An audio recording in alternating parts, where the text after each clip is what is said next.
May larawan ako ng bahay mo, darling, at nakatayo ka sa may pintuan. Itim at puti na ito at kupas na, at mukhang luma na rin, pero kitang-kita pa rin ang kagandahan mo, darling. Kitang pabrikang pinagtatrabahuhan mo, na anino lang sa likuran. Kulay abo ang mga alaala, pero grabe, bumabalik ka talaga ni Warske, baby. Naman na hindi si Warske kailangang maging hari ng mundo, basta't ako ang bayani ng munting babae na maganda tulad mo, darling. Ang langit ay hindi ganun kalayo para kay Warske. Mas papalapit ako rito araw-araw.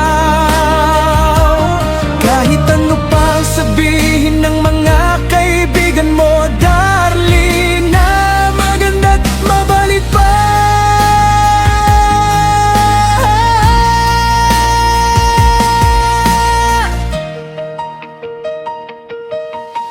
Gustong-gusto ko kung paano ka kumilos, at ang kislap ng iyong mga mata, darling.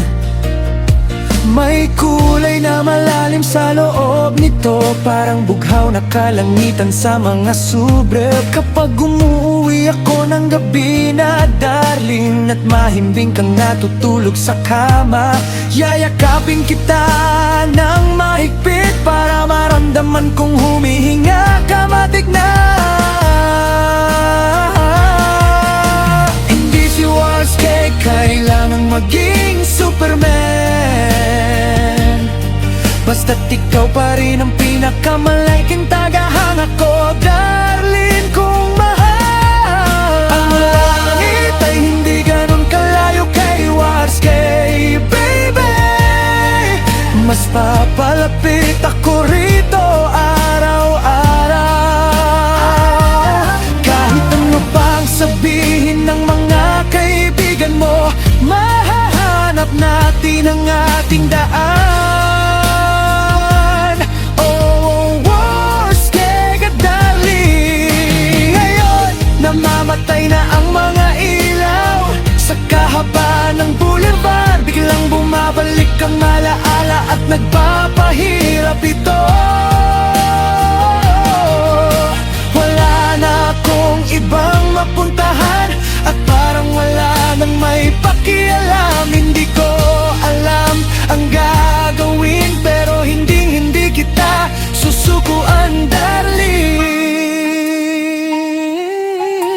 Ang langit ay hindi ganun kalayo kay Warske, baby. Mas papalapit ako rito araw-araw.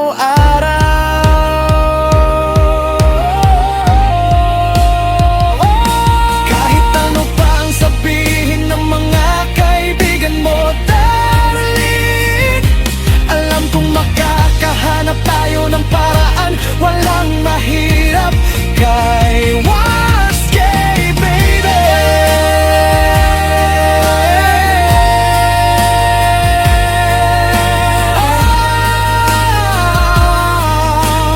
Para sa akin, darling.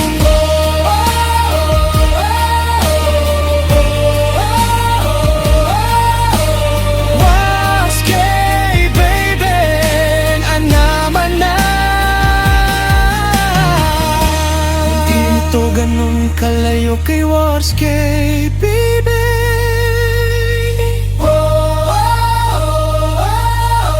Yeah, yeah, yeah. Warske, baby, matik na. Walang pagbabago, gwapo pa rin na naman na. Tutukin lang, di ba maglaway ka lang?